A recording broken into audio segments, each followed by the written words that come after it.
We are very pleased and honored to have Dr. Ilana S. Horn deliver our mathematics education keynote to us today. Dr. Horn received her BS in mathematics from Swarthmore College and her Master of Arts in Mathematics Education from the University of California at Berkeley. She stayed at UC Berkeley to earn her PhD in mathematics education under the co-direction of Alan Schoenfeld and Judith Warren Little. Lani has held many teaching and research positions over the years. These have included research assistant at UC Berkeley, postdoctoral research fellow at Stanford University, assistant professor at the University of Washington, and her current position as associate and then full professor of mathematics education in the Peabody College at Vanderbilt University. With regard to research, Dr. Horn has been PI or co-PI on multiple funded projects totaling more than $8.5 million.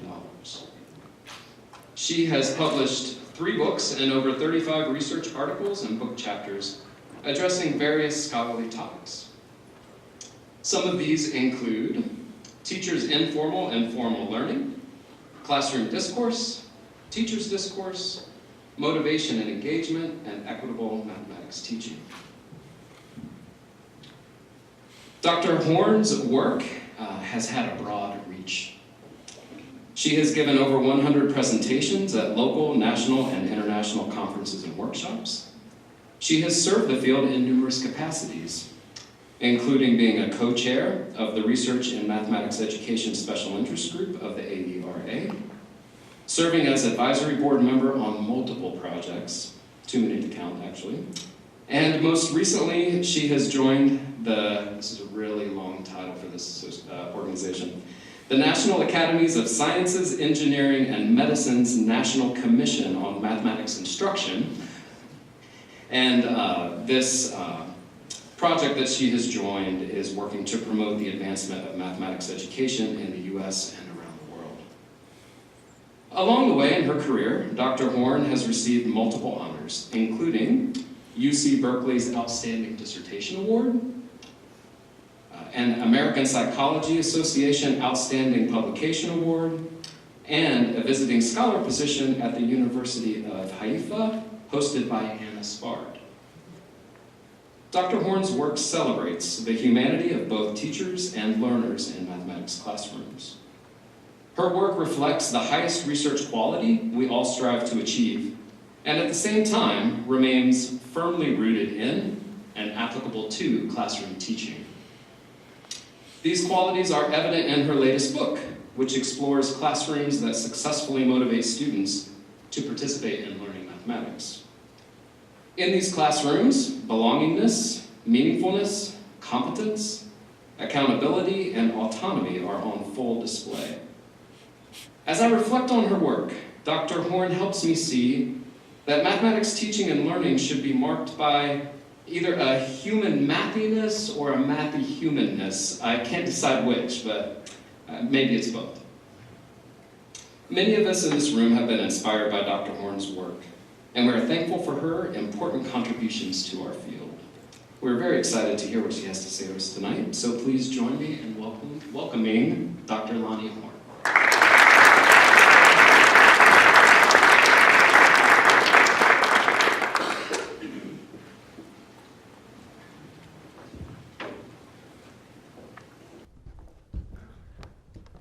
Who said I was skipping Valentine's Day today?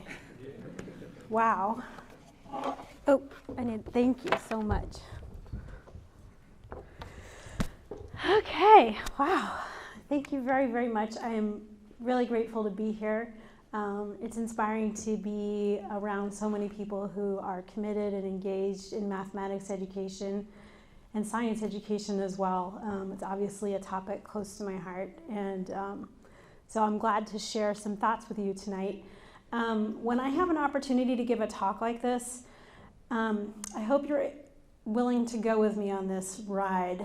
I tend to take it as an opportunity to tell stories that I feel like summarize what I'm learning about my research and how I'm thinking about it. I'd never counted the number of talks I've done before. I turned to sister, I said, oh my gosh. But I enjoy this opportunity to sort of talk and think with people. And so I really invite you to ask questions, because this is sort of like where my head is right now. And this is this question on the slide behind me that I think has really driven my work for the last probably 5-10 years. So the question is, if we know so much about good math and science teaching, why is it so hard to do? Oh, and for those of you who know me from Twitter, you feel free to tweet. I found out we actually have a hashtag for the conference. So it's #TNSTEM. So how am I going to be able to see my slides so I know where I'm at? Is this messing up your video? Is this okay for the video? I'm good? Okay. So when I talk to my students about what we know in math and science education, I sort of draw a diagram in the air that looks a little bit like this. So we have the classroom, we have the school, we have the district, and we have the state. And then we have elementary, we have middle, high school, and post-secondary. And that's sort of what the distribution of research looks like. I do it with my hands, so it's kind of fuzzy. We know the most about elementary classrooms. We know a little bit less about middle school classrooms, even less about high school, and even less about post-secondary.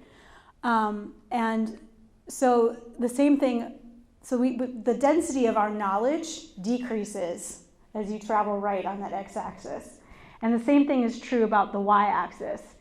As we move away from classrooms, we know less and less about how to sustain and cultivate good math and science teaching. So I'm partly pointing this out to you as fellow researchers. Like, we need more work that goes outside of classrooms. And I think part of the reason the work happens there is because it's interesting. It's interesting to hang out in classrooms. It's often really accessible. You don't need a ton of funding to go hang out in a classroom and kind of figure some stuff out with teachers. But what it's done is that we have this sort of weirdly distributed knowledge base. So as we try to move out from classrooms into like larger scales, and as we move away from elementary kids into like toward post-secondary, our knowledge becomes thinner. And so I'm partly introducing my talk with that because we have these visions of good math and science teaching, but you should kind of know where they're centered.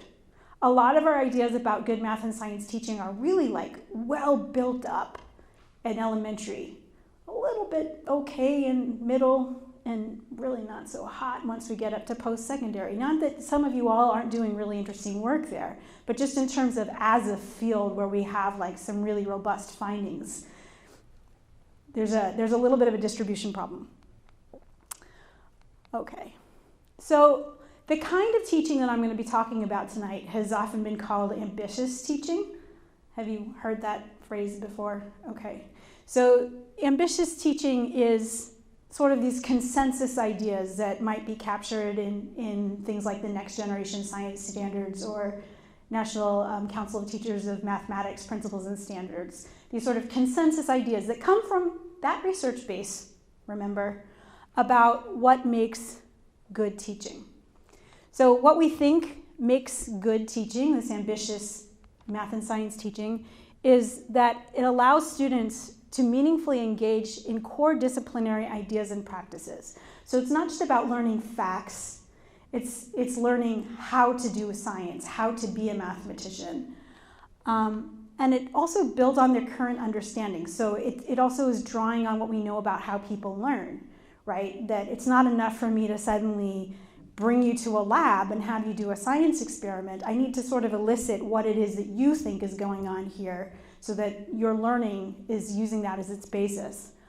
The other thing, and this is the equity part, is that there's been a lot of attention paid to how to structure these kind of open-ended, disciplinarily rich activities so that there are multiple access points. So to move away from the bias that we know happens in schools towards white middle class culture. And And then to really look across grades and across curriculum, and even within a curriculum, to be coherent, so kids can have opportunities to connect ideas. So that's the vision.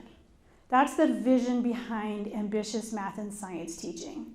And there are lots and lots of examples I could give you. I'll give you one illustration from science and one illustration from math. So this is one of my doctoral students' 7th grade classes. And she had her kids, they had been studying different systems. They'd been studying the circulatory system and the digestive system, so they'd learned about all these different organs. And then she said to them, well, how do you think they all fit together in the body?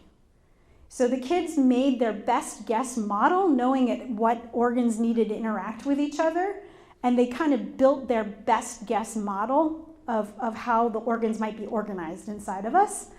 And then they held that against an actual visual model of how our organs are actually organized. And they talked about the differences between what they suspected was the organization and what was the organization. In some cases, their ideas may have been better than nature's, but you know, it is what it is. And so just talking about how things come together and why that might be.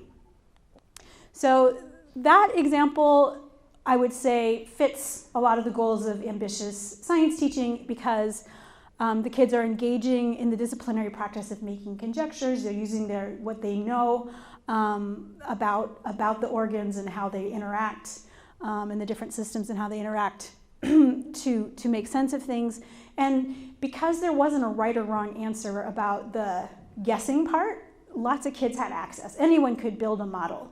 Right? And it wasn't like, oh, you think the lungs go down there? You know, I mean, I'm sure they were joking with each other, but there's room for everybody to kind of put out their ideas. Here's an example from math teaching. This is an activity I like to do actually with 9th graders. I find that 9th graders often don't have a good, strong conceptual understanding of fractions, and this can lead to some pretty interesting discussions.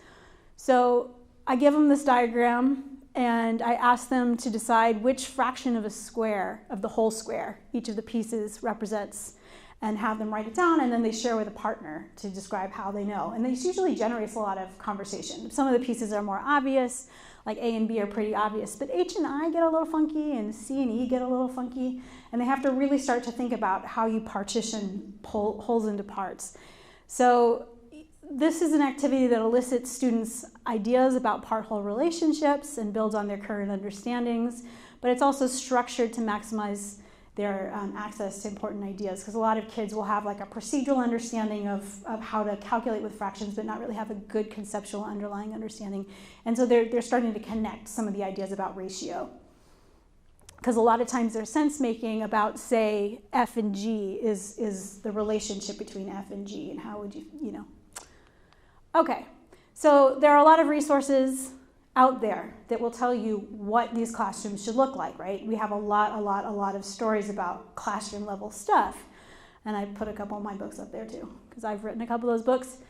And a lot of these resources talk about discourse structures like argumentation, and they pay attention to things like who participates and how to create access and depth at the same time, which is a kind of a tricky thing to do.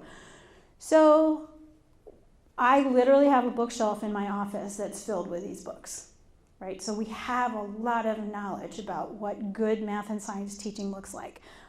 These two right here on the right are like NCTM bestsellers.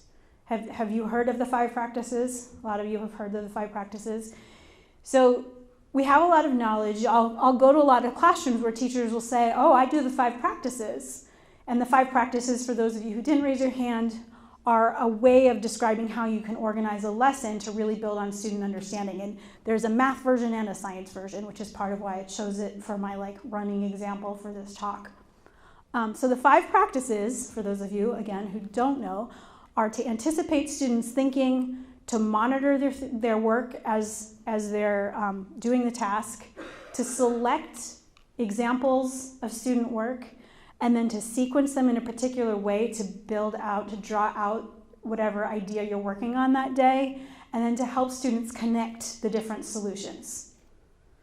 Doesn't that sound amazing? It's really great. And I've been in a lot of classrooms, like I said, where teachers are like, I'm doing the 5 practices. I love it. It's so great. So we have this. There's a whole like professional development you can take around it. But it doesn't always roll out the way that I would suspect that the authors intended. And that's the problem that I find really interesting. And that's where, as you saw in my little diagram, the research becomes a little bit less dense. And so I really want to encourage people to help me think there, because I think that's where, as a field, we really need to grow. So what happens when we try new ideas in school? So this is a little storytelling. Hang on. Okay. So like I said, we don't have a lot there. So what we wished happened was someone has a good teaching idea, like, I know we can do these 5 practices. And they share it with others. And other people take the idea, plug it in on their head, and they go use it. There's no problem. But that's not what really happens. What really happens looks a little bit more like this.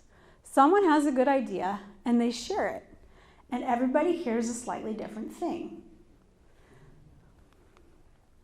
And some people have no idea what you're even talking about. So why does this happen? Well, the confusion can come from how it was communicated. I gave you this list of 5 practices. You aren't really totally sure what you're supposed to be anticipating or monitoring or whatever, or selecting. So there's this communication thing that maybe you didn't say it clearly enough, or maybe I had made assumptions when I was listening. It also could be the differences in teaching settings and that weren't adequately accounted for. Like, maybe you told me all about how the 5 practices work in your high school classroom, but I teach elementary school. Or maybe you told me about how you do it in your monolingual English classroom, and I have 5 different languages spoken in my classroom, right? So the context in which we're teaching is really, really consequential, and a lot of those wonderful books that I showed you don't always really fully address that complexity, but teachers have to. So because I want 5 practices to be 5 practices in your classroom and my classroom and the classroom next door, but our classrooms are all different, we all have to kind of adapt them, right? So that it makes sense in my classroom where I have 5 languages spoken, and it makes sense in your monolingual English classroom. So adaptations are inevitable. We kind of expect that. But that's where things become a little bit fuzzy and tricky, because at what point do they become too much? At what point is the 5 practices no longer really functioning like the 5 practices are supposed to function, because you've kind of adapted the whatever it's supposed to do out of them, right? So we need to adapt on the one hand, and on the other hand, there should be something kind of same enough, even though we're kind of doing different versions of them. So that becomes a little bit of a philosophical tangle. So there they are, talking about the 5 practices. And what happens when they share it at a faculty meeting or a department meeting? Well, this first person, maybe he tries it once, and he can't get students to really share their ideas. So he's like, this 5 practicing doesn't really work. This person gets the students to share their ideas and is kind of blown away. So let's say he did the fractions of a square thing I showed you, and he finds out that there are kids just counting each piece and treating them all as equal parts. But they're 9th graders. And he goes, oh crud, I was not meaning to open up this can of worms. This is overwhelming. I have no idea what to do. I'm going back to worksheets. These are all based on true stories, by the way. Then you might have someone who actually manages to elicit student solutions and comes up, monitors, sequences. But the way that teacher sequences the really flashy solutions, the really smart ones that they get excited about, always come last. So after a few rounds of that, kids start complaining about being first. Oh, you picked mine first because it's the dumb one. Right? Shoot, the book doesn't talk about that.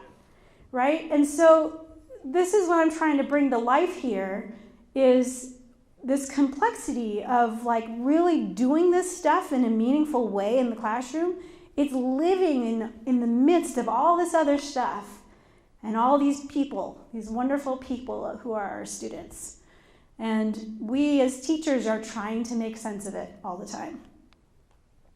So that gets me here. Teachers' sense-making about instruction is a central and often overlooked part of change. This is a premise of my work. When I started graduate school and started kind of eavesdropping on teachers who were trying to get better at teaching, people thought I was pretty weird. And I sometimes joke that, because I started filming them at a certain point, when they're having like meetings and talking and planning together, that a subspecialty that I have is what teachers eat for lunch. So if you want to know more about that, just ask me during the Q&A. So, but part of the reason why I put my camera there and wanted to listen to them talk is because I really wanted to hear, how are they thinking about this stuff? How are they thinking about, oh no, I did this sequencing thing and now the kids are feeling sad if I pick theirs first because they think they're dumb. Right? And they start talking about that with colleagues, and I start hearing how they're thinking, right? Yeah, I already blew this punchline here. So I kind of would put my research somewhere about there. Like, I tend to look at secondary. I tend to look at the department level of change. Some of my stuff has looked a little bit further up at district level, but I'm trying to push us a little. I just did raise the roof. Okay. So what have I learned by hanging out in that part of this phenomenon? Well, I already told you that. I'm the person who eavesdrops on teachers. Because I'm really interested in their sense making. But one of the things I've really tried to think about is, when do these conversations really offer them opportunities to learn? So when that teacher comes to his colleagues and says, oh shoot, the kids think that if I pick theirs first, that they must have the dumb solution. Like, what happens next in that conversation really shapes how much they're able to learn. Oh yeah, I gave up on that 5 practices thing a while ago. I'm just back to worksheets, right? No learning happened there, other than 5 practices don't really work in the real world. But what if it was, have you tried mixing it up a little bit, or have you tried finding what's really great about some of the early solutions? Do you rush? Like, maybe I can come in and see how you're talking about the solutions, so I can kind of give you some feedback as to what the kids might be seeing that you might be doing without intending to, right? Now we have an opportunity to learn, right? So when I look across conversations, and I look for these opportunities to learn, I look for 2 things. The first is how the conversations are providing them with conceptual resources to interpret teaching issues. So this hypothetical one of like the kids thinking their solution must be dumb, if it's the first one, I could start thinking about, well, how am I presenting it? Am I celebrating what's smart about it before I move on? Am I mixing it up so it's not always the same kids coming first in that sequence? You know, so now I have new ideas, I have new resources to think about that problem. And I'm also thinking about what I might do next, mobilizing for future work. I've actually been places where teachers are in workshops, they get their mind blown by all this cool stuff, but then they go back and do the exact same thing the next day that they have been doing. So it doesn't necessarily have that transformational effect on their practice, which is the reason why that second bullet point is up there. Okay, so I'm going to give you an example. Actually, I think this might have been in the paper y'all read. So this was from a study where I was looking at how teachers were using standardized tests to make sense of kids' learning. And there was this question, and a lot of kids missed it, and the teachers were confused because they thought the kids knew this content. So they were looking at the test booklet to try to understand what might have gone wrong. So the question read, the diagram shows a floor plan of a house. Each 1 centimeter on the diagram equals 4 meters on the actual house. What are the dimensions of the master bedroom in the actual house? So I don't know how well you can see that little fuzzy diagram. It's a really weird shaped house. It's sort of like a rectangle with a garage on the end. And there's these kind of funny shaped rooms with no doors. They're labeled kitchen, living den, hallway, etc. And each of the rooms has dimensions like 1 times 1.5 or 2.5 times 1. A 1 meter wide living room? I don't know about that. Anyway, lots and lots of questions, right? But a lot of the kids miss this problem. So this was the teacher's discussion about it. And they said one thing that threw them, they're used to seeing the dimensions on the sides, but they, meaning the test writers, labeled it differently. But then another teacher brings up, well, dimensions is one of those words with multiple meanings. Maybe we need to go over that more. So instead of just throwing it away as a badly written test question, which is kind of my opinion, the teachers were trying to dig out something that might inform their teaching, which is, dimensions is actually kind of a tricky word. And if they're going to write that on a standardized test for our kids to interpret, maybe we need to really kind of parcel out the different things dimensions can mean in our upcoming lessons. So this is not like a mind-blowing learning opportunity, but it's a little baby learning opportunity. And I can tell you that I've listened to a lot of teacher conversations where there's really not even this level of learning opportunity. Oh, I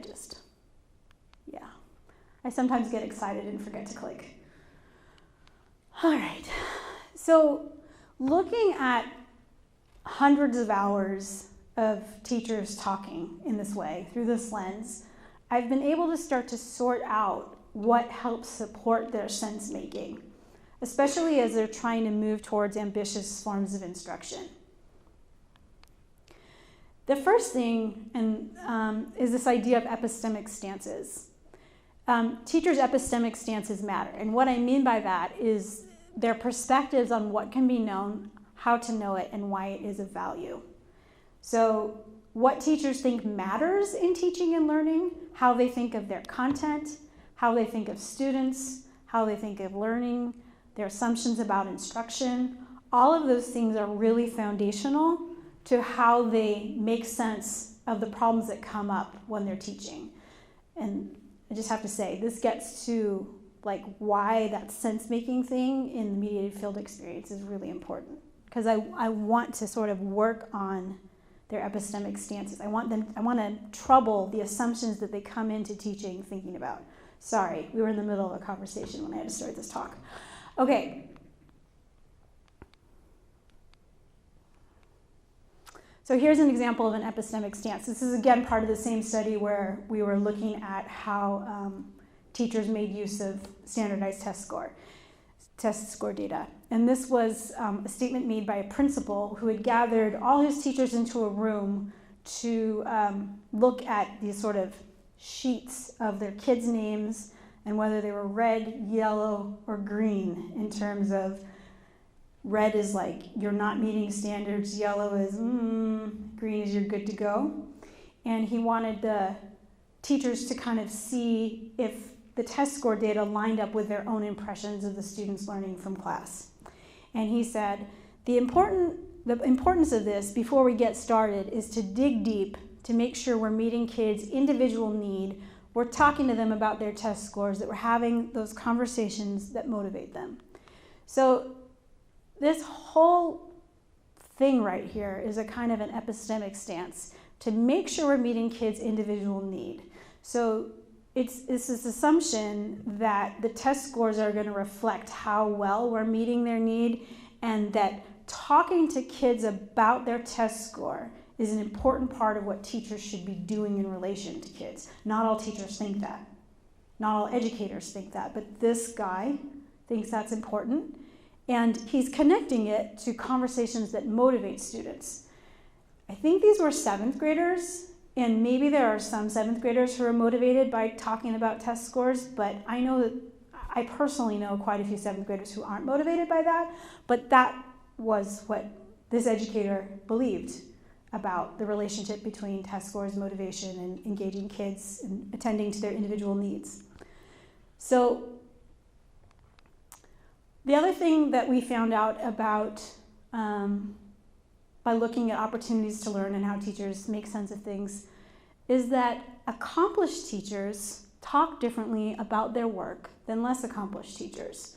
So in other words, and what I mean by accomplished teachers, teachers who've really developed ambitious practice in their classroom. So here's an example. Here's some of the findings from that. They spent more time talking about problems of practice.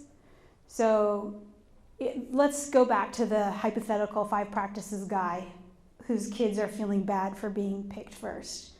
So the way I played that one out for you, the quick dismissal, yeah, I dumped the 5 practices, or oh, you just maybe need to try it more. Those kind of quick advice things, those happen more among less accomplished teachers. More accomplished teachers tend to elicit more details from their colleagues. Well, tell me what you've tried. Does it happen in all your classes or just in that one period? You know, trying to do some really, some deep sense making, so it ends up taking more time to talk about these problems.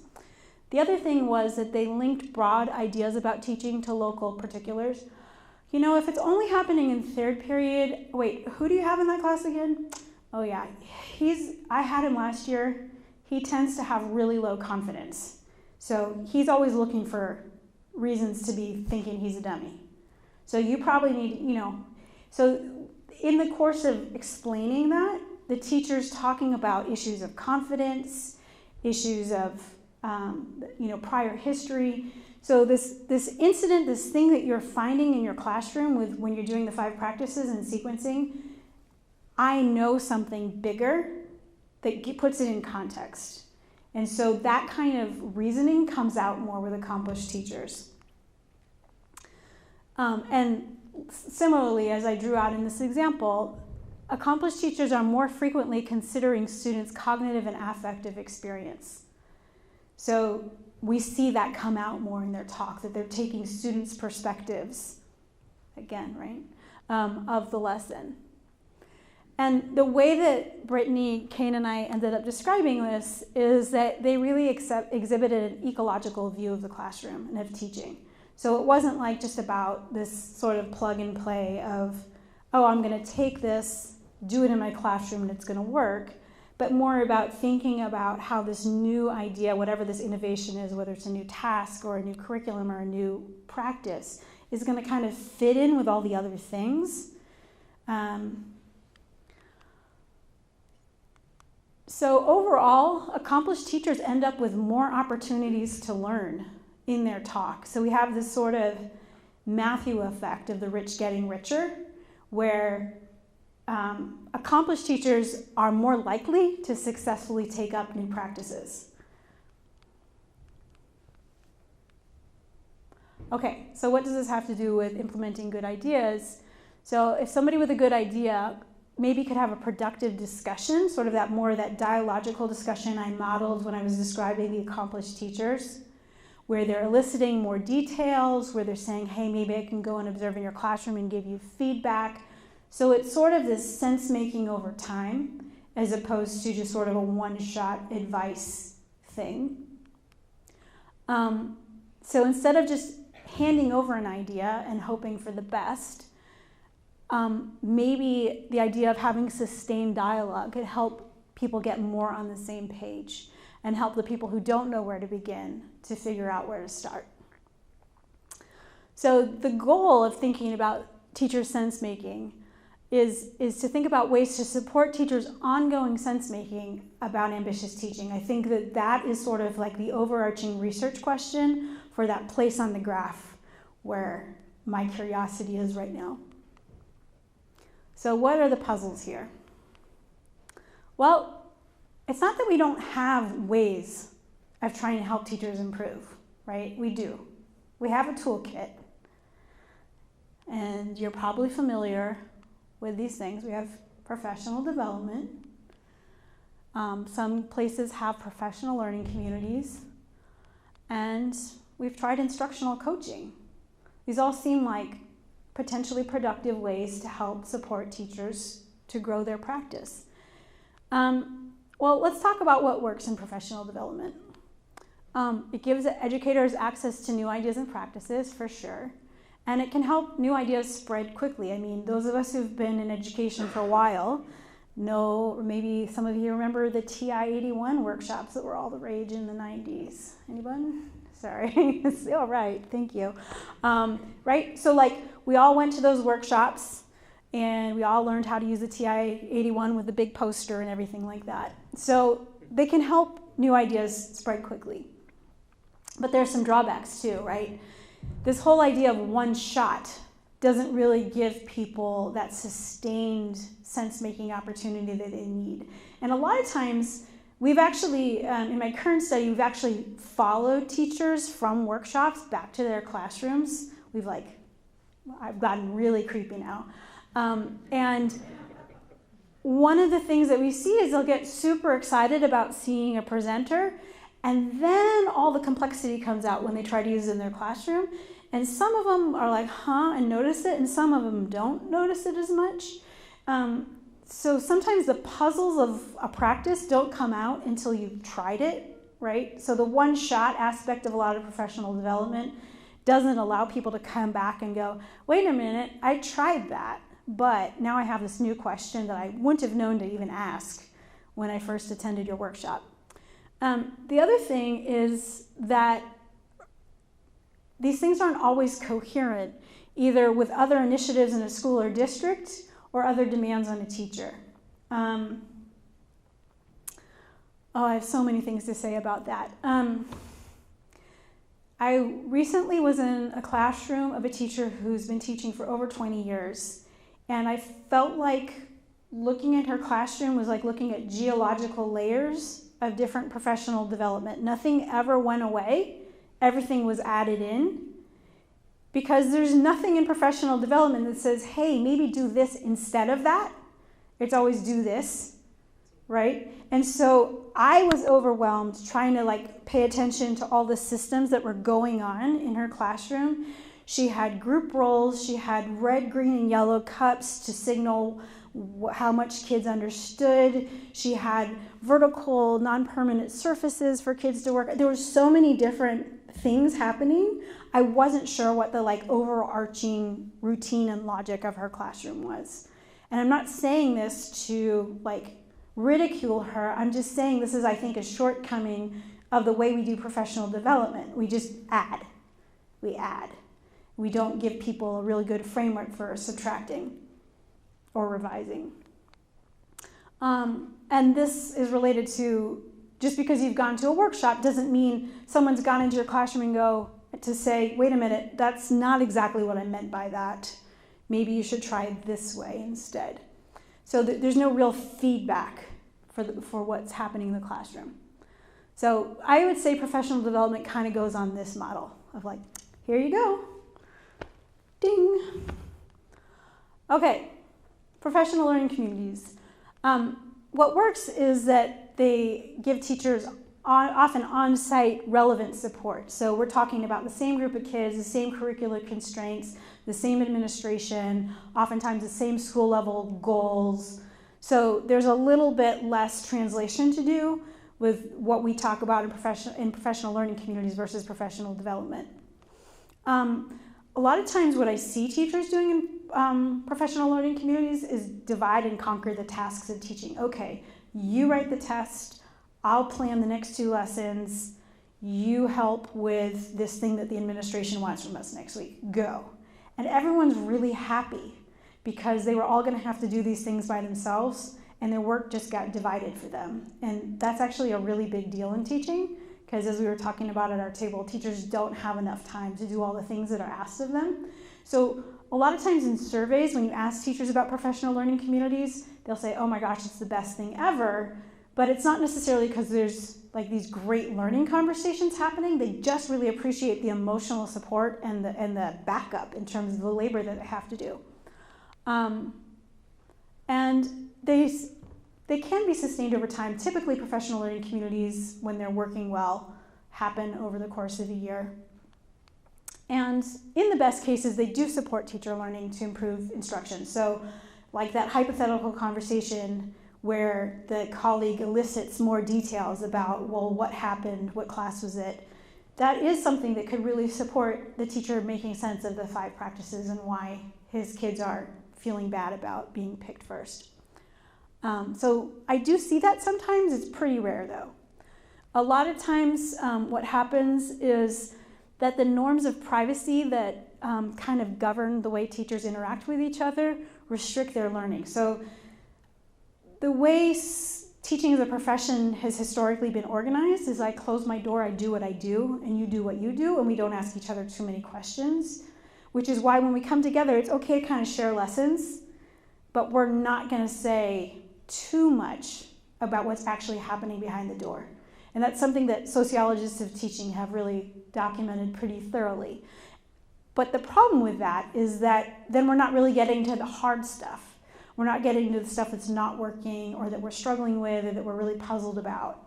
So that norm of privacy ends up working against this goal of learning together. Sometimes the reason that the norm of privacy stays there in place is because what I think is good teaching isn't what you think is good teaching, and I'd rather have peace. I don't want to get into it with you. I'm going to go in my classroom, and I'm going to do my thing, and you do your thing. So we might have really, really different ideas of what it means to teach well.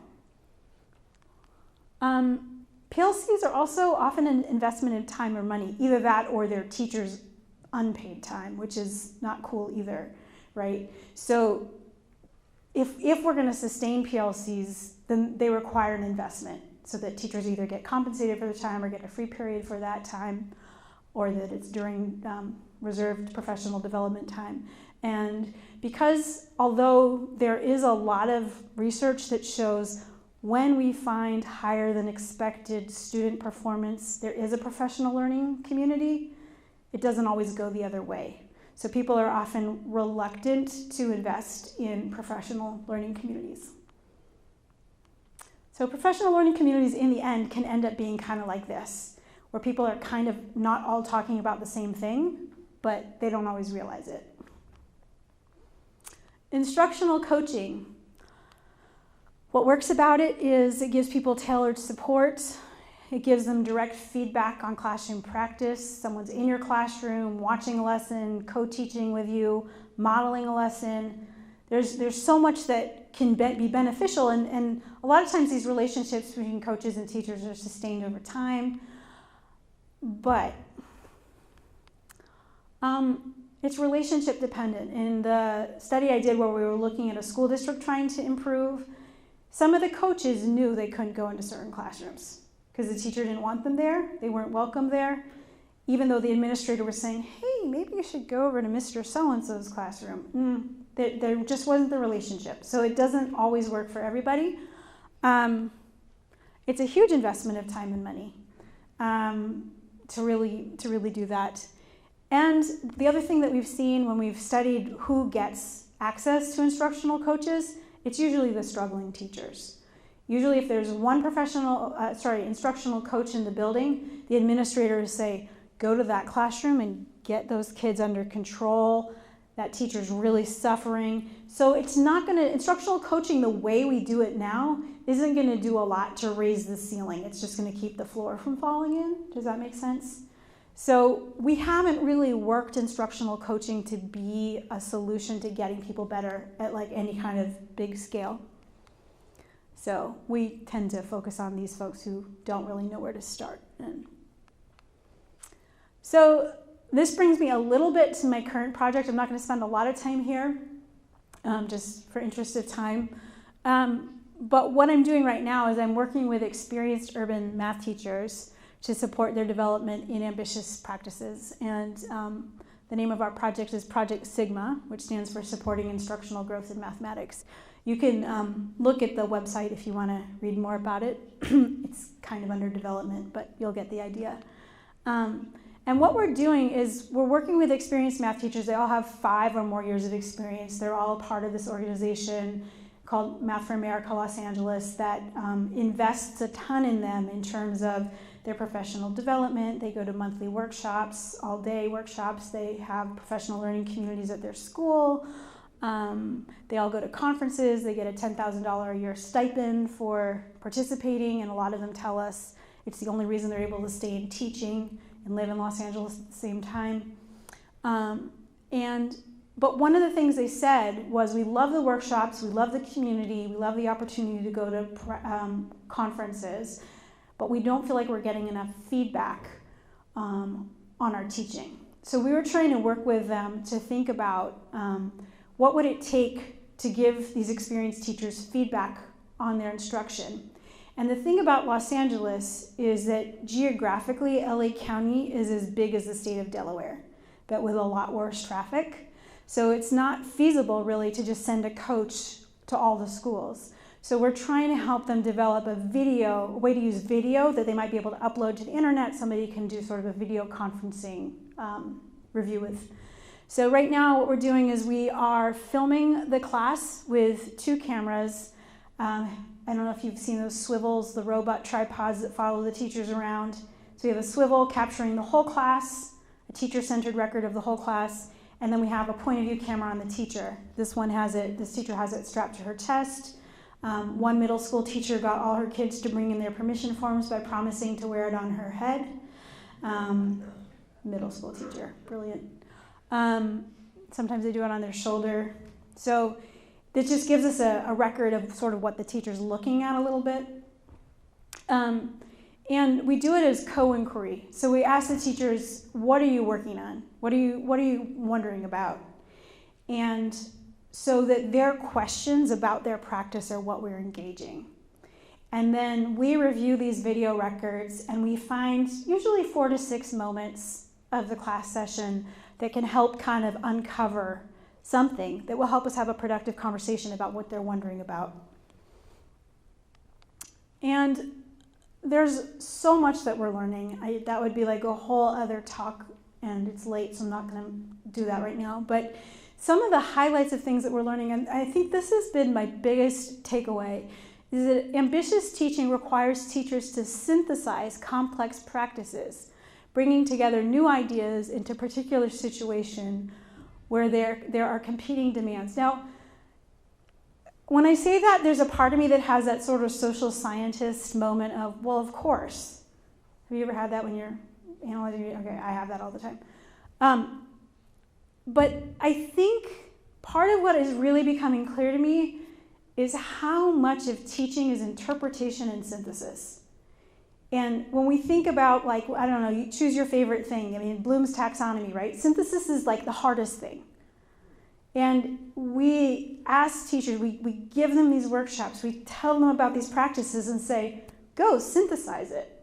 Like without any kind of support or facilitation. And the more I watch these teachers and kind of work with them to try these new things, whether it's formative assessment, inquiry lesson, investigation, whatever it is they're trying to do and make more sense of, I'm realizing just how many things they have to coordinate and make sense of to get it to work together in a meaningful way. So anyway, that's my biggest takeaway. But the other thing is that we sometimes talk about teachers as if like you become an ambitious teacher and that's who you are forever and ever. And I think about like when the National Board of Professional Teaching Standards came out, and there were a bunch of states who were like, okay, you become a nationally board certified teacher and you teach in a hard to staff school, and we'll give you $10,000 a year extra. And that was like a policymaker's logic of how to get the good teachers to teach in hard to staff schools. But that assumed that good teaching was like bound up in the skin of the teacher. and wasn't about the interaction between that teacher and that particular community. And in fact, when we look at where nationally board certified teachers teach, they tend to teach in more affluent schools, and even when they teach in more mixed, economically diverse schools, they tend to teach the higher track classes. So they're still kind of like gravitating upstream in terms of who, in my view, needs the best teaching. The kids who really, really need the most accomplished teachers aren't getting it through national board certification, but it's the same logic that once you are certified, you should be certified to be great wherever you go. And part of what we're seeing here in watching the teachers and sort of working through this sense-making stuff with them is that the heart of a lot of this ambitious teaching, whether it's ambitious math teaching or ambitious science teaching, is that it's responsive. If I'm building my instruction based on your understanding, that means that second period's lesson may be different than fourth period's lesson, because the things second period brings up isn't necessarily going to be the same as the thing fourth period brings up. So I may feel like I nailed it in second period. Yeah, that was a great lesson. But wow, fourth period, they threw me something out of left field, and I didn't know what to do. So it's really highlighting for me how much constant learning and how much constant adjusting and sense-making it takes to be an ambitious teacher. And I think that the way that we have sort of set up the profession, it positions people as, okay, now you've reached nirvana, you are enlightened, and you are now good to teach anywhere and be this amazing teacher. Whereas that's not really the case. Not in that way. I mean, anyway. So that's where, when I talk to you about how the accomplished teachers, like part of what was going on was this sort of deeper sense making and this sort of rich get richer thing of that they were providing each other with more learning opportunities. I think that that's probably related to this, that the need for ongoing sense making is driving this sort of almost like this practice of what I call it. It's not interrogation, but just really trying to really uncover all the details that might explain something going well or not going well, and not just coming up with a pat answer. So this is my big takeaway, that even experienced teachers need sustained and ongoing support to succeed with ambitious teaching. Which, boy, do we have our work cut out for us, right? Because if we know that there's a lot of teachers who are struggling in a lot of ways, and we were talking at our table about how there's a lot of people who aren't really well prepared who are teaching math and science. If that's those folks, we all know what their needs are. But if even these experienced teachers have this need for ongoing support, well, the good news is none of you will ever run out of a job. But we are not really set up as a system to support that. And I think that that should give us all pause. So I'm going to leave you with this question. What is our collective commitment, both as math educators, science educators, teacher educators, and I think more broadly as a society, to really support and invest in teachers? Not just the ones who are struggling, but the ones who maybe have kind of plateaued because they haven't been getting the additional support to keep pushing their practice forward in a way that's productive. So that is my Valentine to you.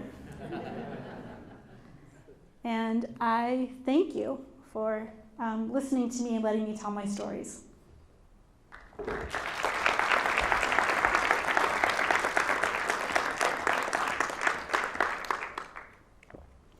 Hello. Thank you so much. So we have a few minutes for questions. I have two wireless mics. I'm going to give one to my esteemed colleague and the other to my other esteemed colleague. And then you guys can, since you're extroverted and friendly. So whoever has questions, we can give you the mic.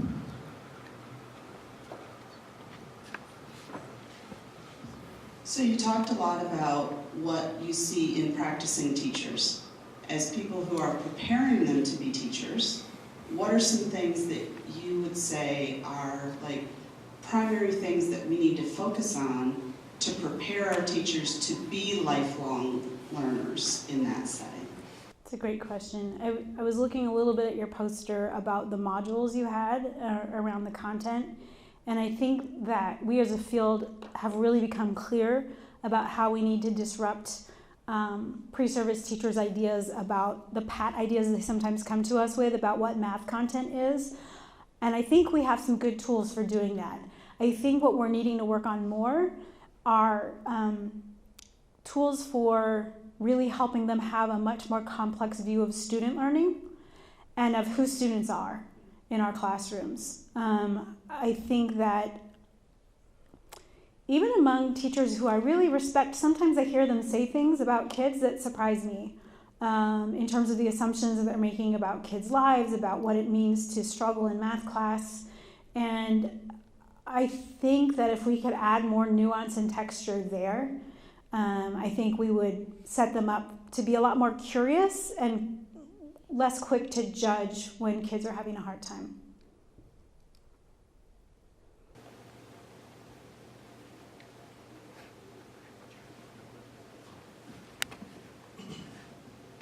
I feel like the way that you set up the PD and the professional learning communities, could you tell us kind of which pieces you took to be part of Sigma, or I felt like you were setting us up to tell us what would be good out of all those? Yeah, well, so part of the reason why we set up shop in Los Angeles, which is not convenient, but interesting, is because when I did a review of literature about high quality professional development, they checked off every box.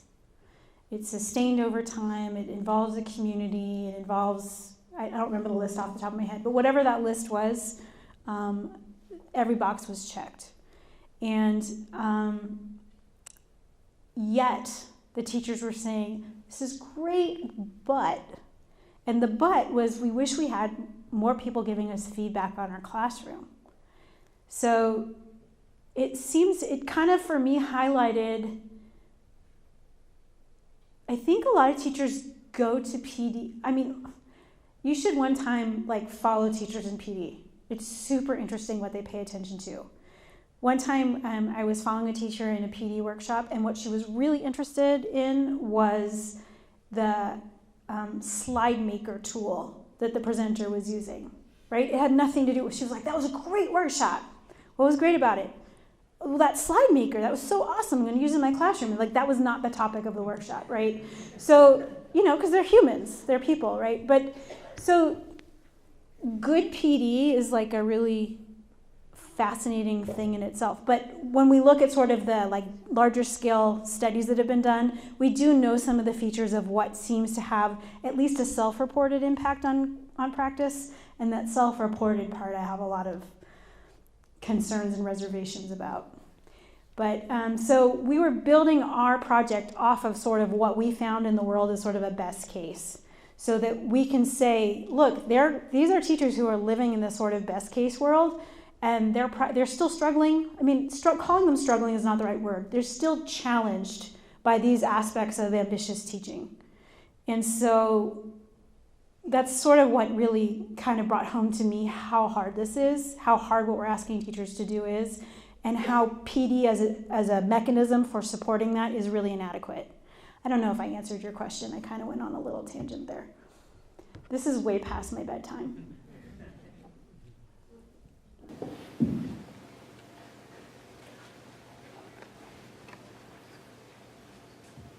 Hello, and thank you for a great talk.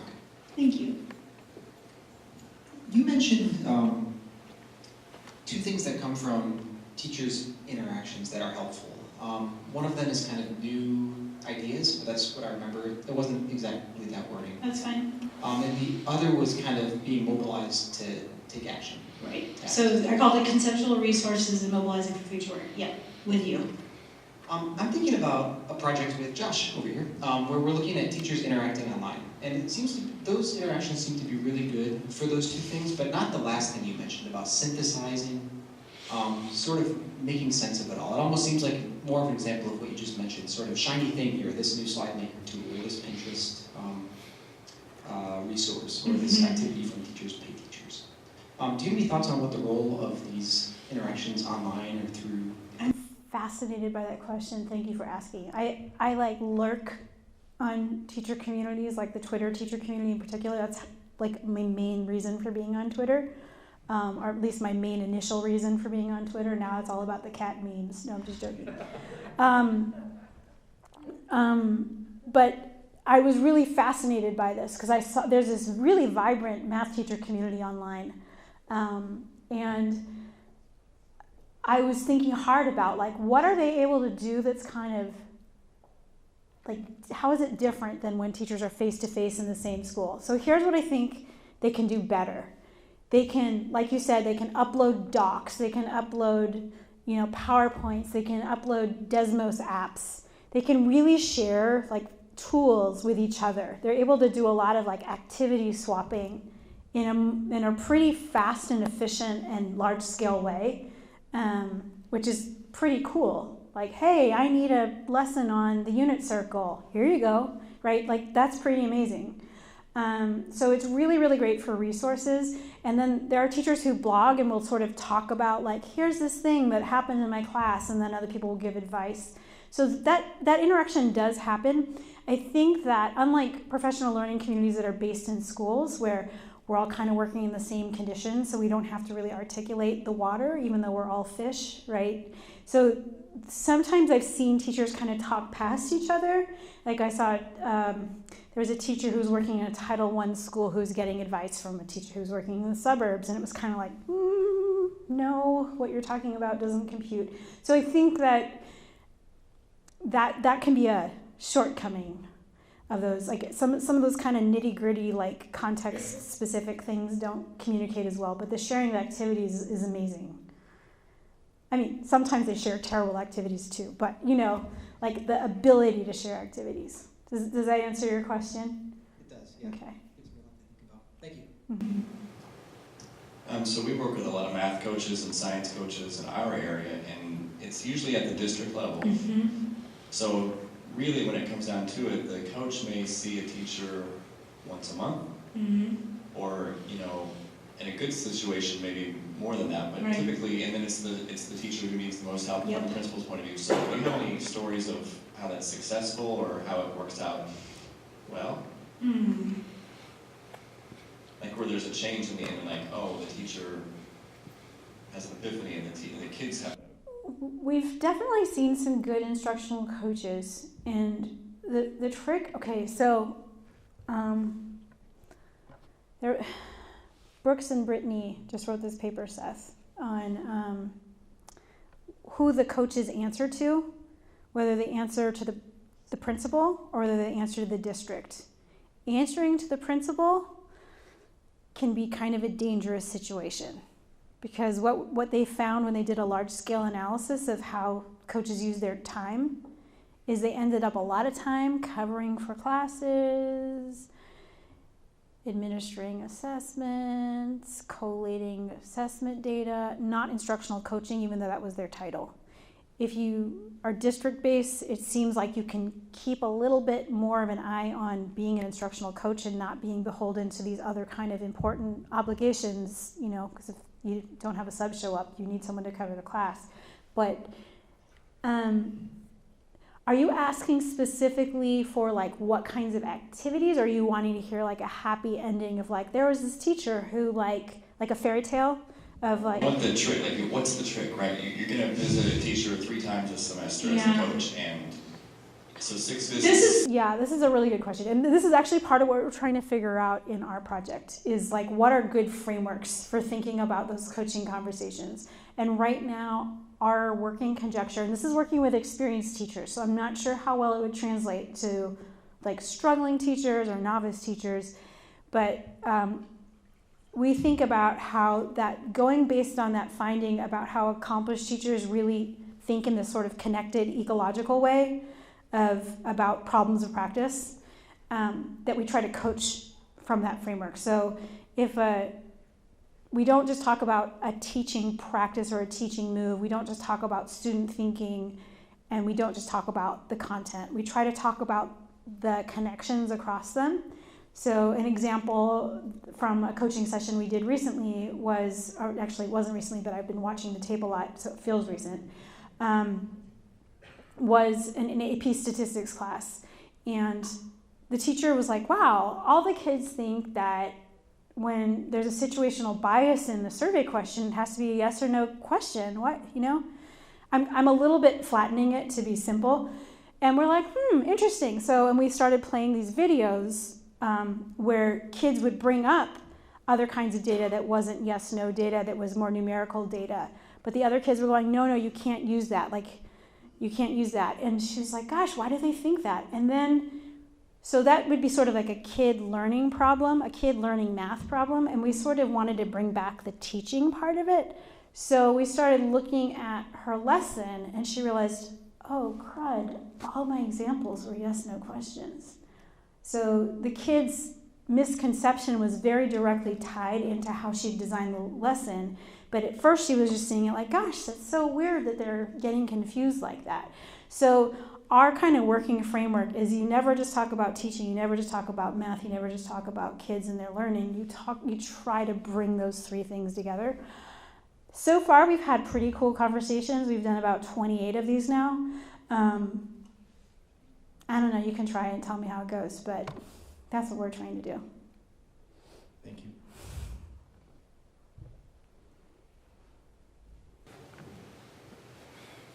Thinking about the support that's provided for our novice teachers just in their first few years teaching, do you think that it would be beneficial for them to receive continuing support from the program where they graduated from? And if so, what would your vision be of what this could look like? That's such a great question too. I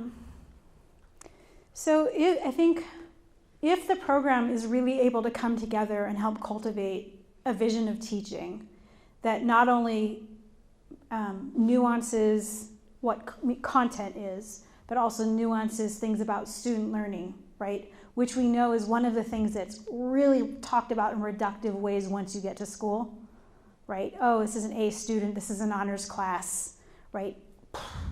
We get really, really reductive in how we talk about kids once we get into the school setting. So if you're able to really kind of cultivate and develop a rich language for talking about kids, and then maybe bringing back, I don't know, maybe like once a month where they could do some like problem presentations or dilemma presentations, so everyone would have a turn and say, so here's what's going on in my pre-algebra class, and tell a story, and then do that sort of dialogical thing of eliciting, well, did you try this? Or tell me more about that kid. Sort of like these consultancies. One of my dream studies that I probably will never get to do is medical doctors have these things called M&M conferences. Does anyone have a doctor in their life and know what an M&M conference is? Morbidity and mortality. It's when things go wrong in the hospital, they all go together. So morbidity means like you accidentally like sawed off the wrong toe or something like that. And mortality means you accidentally killed somebody who shouldn't have been killed, right? Or somebody died who shouldn't have died. So they have these conferences where they get together and they go over, review like what happened to really problem solve and think about what went wrong so that they can try to prevent it in the future. I would love to listen to those. And like, I would love if we did something kind of like that with teachers. Like, I would love, hopefully nobody will die or get a toe cut off, but like to be able to go in to a group of colleagues who really have the same kind of curiosity, deep curiosity and respect for kids, and want to really think about what's going on here and what might I try to make this situation better. Like, I think that'd be really cool. Just like a consultancy thing. I don't know. Maybe we'll do one more question, and then we'll hopefully Dr. Horn stay after for a couple minutes before she has to travel back to Nashville. I can stay up past my bedtime. One more question? Okay, I'll ask it. Thanks. So Dr. Horn, I have been, thank you for your talk. It gave me a lot to think about. I have been thinking about these issues that you brought up since I started teaching almost 25 years ago. And it seems like we're still having the same conversations.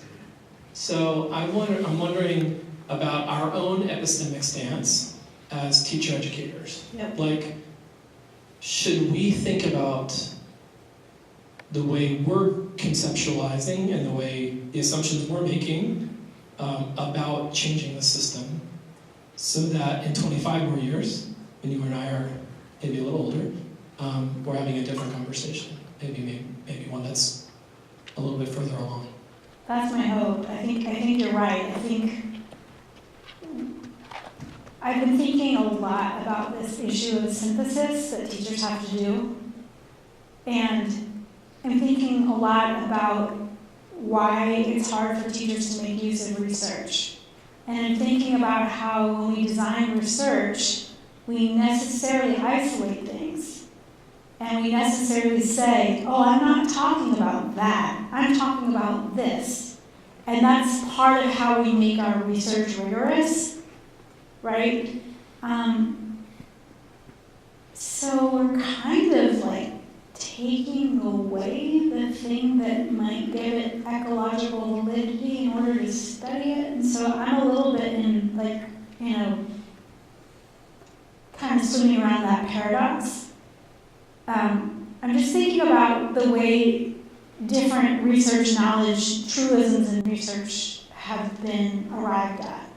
Whether it's things in special ed or things around English language learners, or, we have our topic and we only talk about that. But the teacher has the English language learners and the special ed kids and everybody all in the same classroom at the same time. They don't get to say, oh, I'm not teaching you. They're not supposed to anyway. I'm not teaching you, I'm only going to deal over here. If they do that, they're not really doing what the heart of their job is. So I think we have this weird misalignment between the way knowledge about teaching gets produced and formalized in research and what teachers have to do on the ground. And I don't know. Yeah, let's figure that out. Thank you so much for joining us. Thank you all for staying up late. And see you guys tomorrow.